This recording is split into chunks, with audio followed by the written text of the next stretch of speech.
eko programmasida yurgan patsientlarimizga qanaqa tilaklaringiz bor, qanaqa maslahatlaringiz bor? Bu yerda kelganimdan rosa ham xursandman, chunki 13 yillik niyatim amalga oshgan, qizli farzandli bo'lganmiz.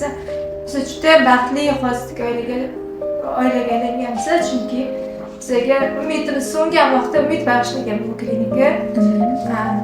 Menga o'xshagan patsientlarga maslahatim, umidlarni so'ndirmasinlar, har qanday vaziyatda ham.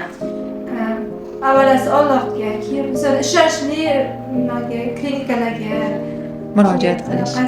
Malakasi bor shifokorlarga o'zini ishonib topshirib, avvalasi Allohdan so'rab, keyin ham o'ziga yuragida umid, ishonch bilan kelsagina natijaga erishadi. Rahmat.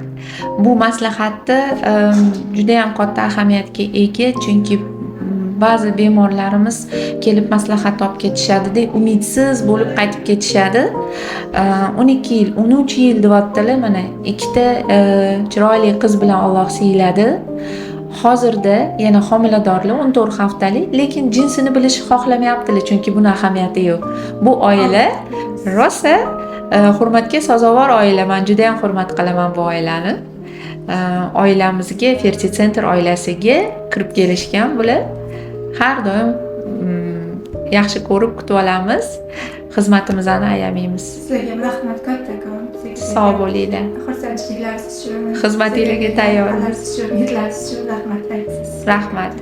Rahmat.